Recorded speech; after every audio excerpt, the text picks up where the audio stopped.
Today we're going to talk about Trump's aggressive posture on Greenland, why it's a distraction, and yet why it's still worth talking about.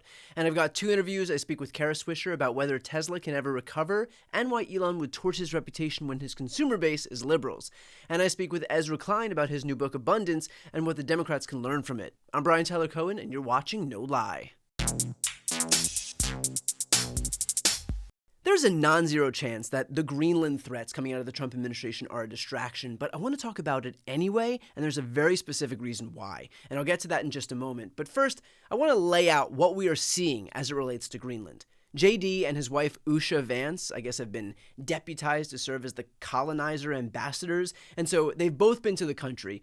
Usha was there this past week for what the White House was calling a cultural visit, and yet her advance team, I suppose, was apparently going door to door in Greenland looking for someone, anyone, to host her, and literally nobody would. And so Usha's cultural visit was cut short because apparently Greenlanders didn't want to make nice with the lady who wants to colonize them. And that was bad and embarrassing, but not quite as bad and embarrassing as this. The president said today that we have to have Greenland. By being here today, are you also conveying that message that the U.S. is very serious in its desire to acquire Greenland? Well, the president said we have to have Greenland, and I think that we do have to be more serious about the security of Greenland. We can't just ignore this place. We can't just ignore the president's desires. We can't ignore the president's desires. Right, of course. President Trump desires Greenland, and if Daddy Trump wants it, Daddy Trump gets it. Right, JD? And so what, is Vance prepared to declare war if Greenland doesn't accede to his demands? Are we going to attack a NATO ally? Does the United States go from a country defending sovereign countries to one that invades them? We're not even 100 days into Trump's presidency, and this administration has completely upended the world order that is responsible for the longest period of peace and prosperity in history. And the excuses they've given are hilarious because none of them make any sense. They've said that Greenlanders want it, and they couldn't make that less abundantly clear that they don't. Usha Vance literally could not find a single person willing to even talk to her. The notion that these people want to be colonized is a farce. The White House then said that we need it for our national security. Let me ask you this. Do you think that it's good for our national security that all of our allies are now announcing that the era of cooperation and alliance with the United States is over in light of this new saber rattling? Do you think net we come out in a stronger position if we start trying to annex sovereign countries? Let's not miss the forest for the trees here.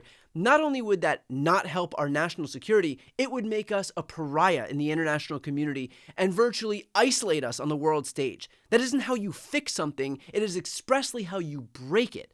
Now, I mentioned at the top that the Greenland thing is a distraction, and it may very well be. It's still more unlikely than not that the U.S. invades Greenland, and there's also good reason to distract. The stock market is tanking, Trump's approval just flipped to net negative, Republicans just lost 2 seats in Pennsylvania state legislature, one that flipped an R+15 district blue, and another that officially gave Democrats a 1-seat majority in the state house. And Trump just pulled Elise Stefanik's nomination to be U.S. ambassador to the United Nations because he was afraid that a Republican candidate would lose her House seat in a district that Trump himself carried by 21 points. But there's a specific reason why I made the conscious decision to fall into Trump's trap and discuss Greenland when all of this shit is going on. And here's why. It's because during the campaign, Trump promised Americans that he would lower costs on day one, that he understood your pain, that he heard you that housing was too high and rent was too high and groceries were too high and eggs were too high. And yet, since he's taken office, we have watched as Trump sparked a trade war that's only sent prices surging even higher. We've watched as the stock market has tanked, 401ks have begun plummeting, inflation's begun surging, costs have gone up, and despite all of that, what has Trump done to fix any of that? Not a single thing. In fact, every single day he makes it worse. The market crashes even more, costs continue to rise, and yet all the while, look where his focus is. It is on annexing Greenland. You're hurting, and the guy who took office on the express promise to lower costs is watching them rise, and his solution is to try and annex the sovereign territory of an allied country? That's why I want to talk about Greenland, because Trump won the presidency by exploiting Americans' economic anxieties, and yet not only has he exacerbated that pain, which would already be disqualifying enough unto itself, but rather than bother to fix it, look where his attention is. It's on fucking Greenland. Which is to say, this guy does not care about you. He is not trying to make your life better. He is fucking around, causing problems, trying to build up his legacy and feed his ego, and you're footing the bill for it.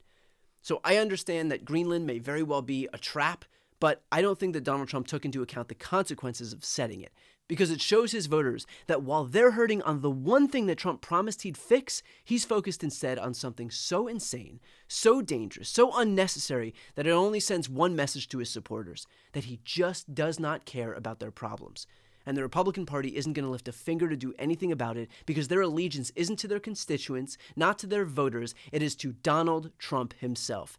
Something to remember for voters out there, left, right, and center, who are looking to send a message to people who will exploit you for your votes and then refuse to show up when it actually matters.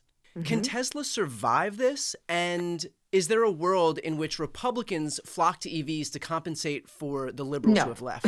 No, they are not. His audience is a particular group of people who believe in climate change, as did Elon Musk many, many years ago. He was quite adamant on it and quite dramatic. And so I think what he's done is the biggest destruction of, well, there's a couple things, because I think it's easy to blame it on nobody likes him, which his negatives are quite high, especially with his customers. When you do things that your customers don't like, it's, the customer is always right, no matter what it is. And I don't think that the MAGA groups are not rushing to EVs. They find they're hostile to them, right? And so was Trump until just the other day when he had the car sale on the lawn of the White House. But he was hostile to electric vehicles.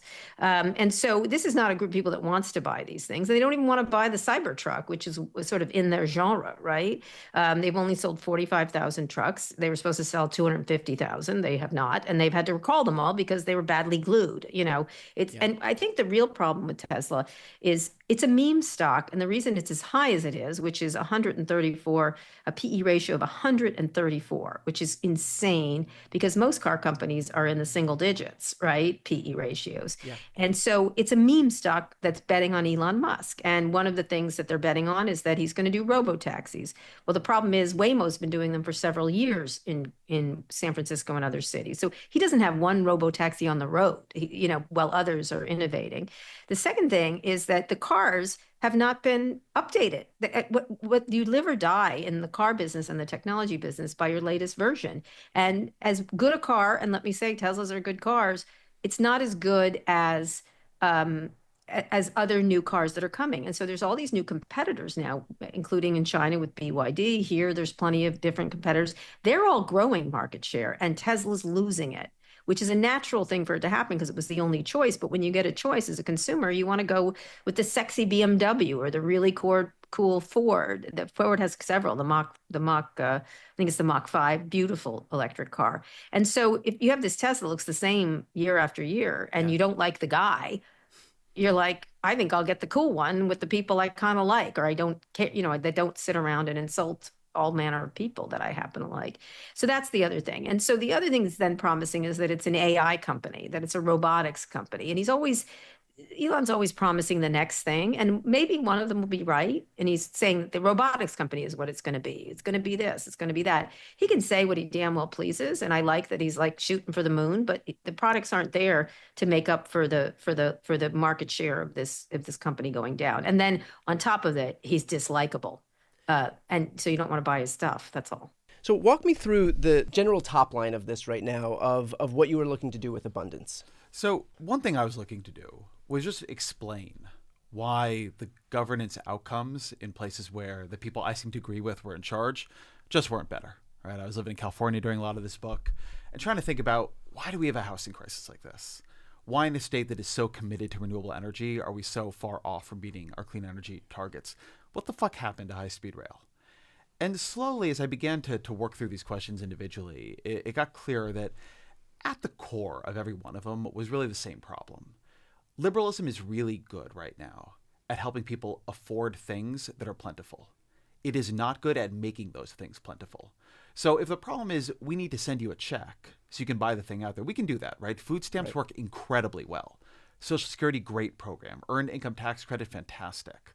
But when it comes to something like we actually need more houses, we need more public infrastructure, we need these things to be delivered on time and affordably, that was where you began to see a real problem and began to come clear that we just weren't that good as a governing movement at asking a pretty simple question, which is, what do we need more of, and how do we get it? You talk in the book a little bit about the ways in which people are migrating from blue states to red states, specifically from California to Texas. How existential is the lack of housing, for example? How existential is our inability to create what we need to create going to be as far as the politics are concerned? Oh, man, it's so bad. So look, if you just keep running these trends, right? California, Illinois, New York, the big blue states, they're losing hundreds of thousands of people a year and have been for some time. So if that continues, the way political power works in America is it's apportioned by population. So in the 2030 census, the estimate right now is big blue states are going to lose about 11 to 12 congressional seats and electoral college votes. So which means that even the blue wall, so that means you imagine, which we couldn't even win this last election cycle. You imagine a Democrat winning in 2032, every state Kamala Harris won, plus the entire blue wall, which we got to stop calling this thing the blue wall. Like, it's not been a wall for a long time, but plus Michigan. Nor blue. Yeah, nor blue. But plus Michigan, Pennsylvania, Wisconsin, they would still lose the election. Yeah. So that's one dimension. But I always want to say to liberals, it's not, the problem here is not just the politics. If you are the party that believes itself to be the party of working class families, and in the places where you govern unchallenged, you have made things so unaffordable, you are losing working class families by the droves, then you are just failing in your fundamental purpose, right? The purpose of politics is to win power, but to win power to make people's lives better. Yeah. Right? And so, on the one hand, if you let this keep going, you're not going to win power.